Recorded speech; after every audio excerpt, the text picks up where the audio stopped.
साथियों, आशा है कि सभी लोग ठीक होंगे। आज हम पढ़ेंगे कारक। कारक कितने प्रकार के होते हैं, कारक कौन कौन से कारक होते हैं दोस्तों।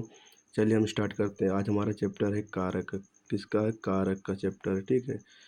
कर्ता कारक, करण कारक, संबंध कारक, कर्म कारक, अपादान कारक, अधिकरण कारक, संबंध कारक, संबोधन कारक। ठीक है। चलिए इसके हम भेद और विभक्तियाँ पढ़ते हैं कि कौन कौन से कैसे कैसे। कर्ता कारक होगा, कर्म को होगा, करण से के द्वारा होगा। ठीक है। संप्रदान के को के निहित के वास्ते। ठीक है। और अपादान में से अलगाव। ठीक है। संबंध में काकी रारी रारी रे। ठीक। अधिकरण में मैं पर, संबोधन में हे ओ अरे। ठीक है।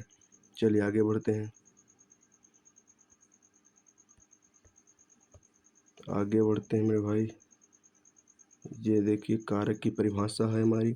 कारक की परिभाषा चिन्ह के परिसर्ग के नाम से ही भी जाना जाता है, जो शब्द के बीच में आते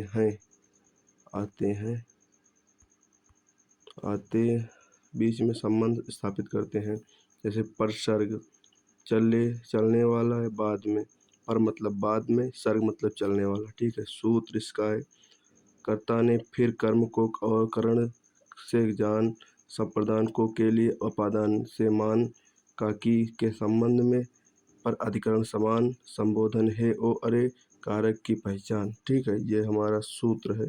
चलिए आगे बढ़ते हैं। आगे बढ़ते देखिए सूत्र इस प्रकार से। आगे बढ़िए।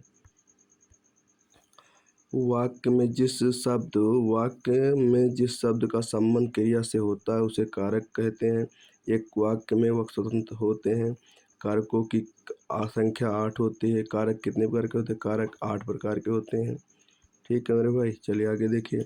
नोट, आचार्य किशोरी दास वाजपेयी के अनुसार कारक 6 प्रकार के होते हैं, क्योंकि इन्होंने संबंध और संबोधन कारक का संबंध क्रिया से नहीं माना है।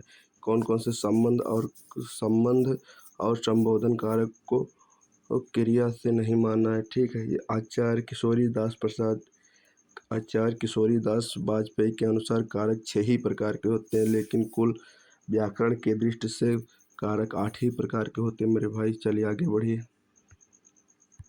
यदि संज्ञा के साथ विभक्ति हो तब उसे विशिष्ट कहते हैं। जैसे राम संज्ञा हो गई, विभक्ति से हो गई। अमन ने, रवि का, ये विभिन्न और अलग होते हैं। विशिष्ट का मतलब होता है विभिन्न या अलग होते हैं मेरे भाई। चलिए आगे बढ़ते हैं भाई। सर्वनाम के साथ आने वाली विभक्तियों को संश्लिष्ट कहते हैं। जैसे सर्वनाम सबके साथ है। और पढ़ेंगे हम, तुमसे, इसको, इससे, हमको, तुमने, हमने। सर्वनाम विभक्ति। कारक अर्थ, कर्ता, क्रिया, करने वाला, कर्म जिस पर क्रिया का प्रभाव पड़े। कारक क्रिया का साधन या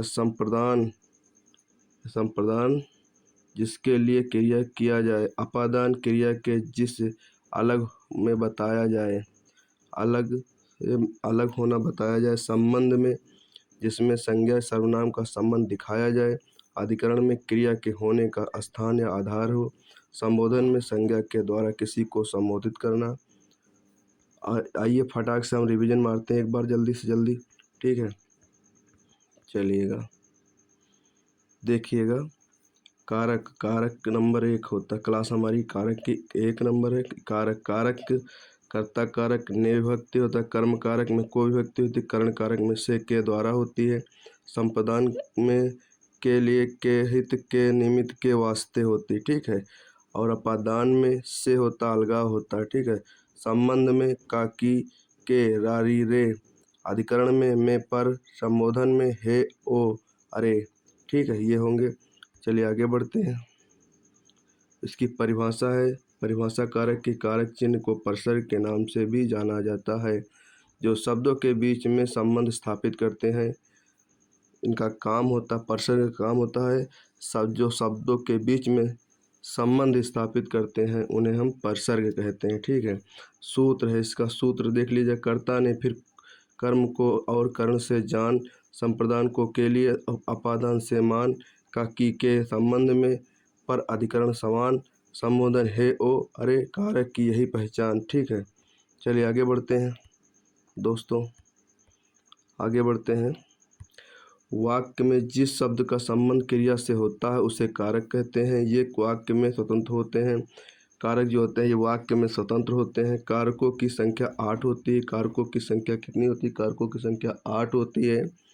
नोट, आचार्य किशोरी दास वाजपेयी के अनुसार कारक 6 ही प्रकार के बताए गए हैं। कारक 6 ही प्रकार के बताए गए हैं।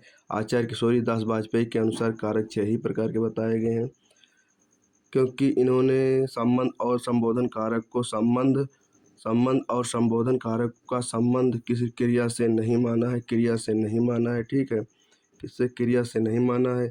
लेकिन मुख्यतः व्याकरण की दृष्टि से कारक 8 प्रकार के होते हैं मेरे भाई। कितने होते हैं? 8 प्रकार के होते हैं मेरे भाई। चलिए, यदि यदि संज्ञा के साथ विभक्ति हो तब उसे विशिष्ट कहते हैं। जैसे राम से राम संज्ञा हो गई, से विभक्ति हो गई। अमन संज्ञा हो गई, ने विभक्ति हो गई। रवि संज्ञा हो गई और का विभक्ति हो गई। ठीक है, चलिए आगे बढ़ते हैं भाई। सर्वनाम के साथ आने वाली विभक्तियों को संश्लिष्ट कहते हैं। सर्वनाम का साथ इसमें होगा तुमसे, इसको, इससे, हमको, तुमने, हमने, ये सब होंगे सर्वनाम विभक्तियां। संबंधित कारक अर्थ।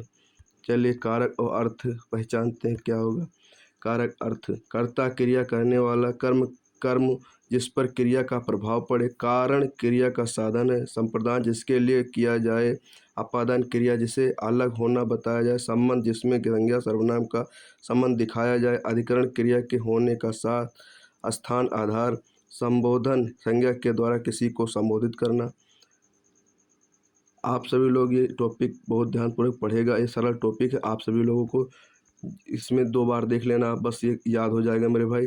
आप सभी लोग, आशा है कि सभी लोगों से कि आप सभी लोगों को ये वीडियो अच्छा लगा होगा और आप सभी लोग खुश होंगे। आप लोग इस चैनल को सब्सक्राइब करें और लाइक करें और कमेंट करें। दोस्तों ये क्लास कैसी लगी भाई? मोटिवेट ज़रूर करें, अपने कमेंट ज़रूर लिखें। अच्छी लगी या बुरी लगी या ख़राब लगी या नहीं ठीक लगी, ठीक है, आप कमेंट करके बताइएगा। धन्यवाद दोस्तों।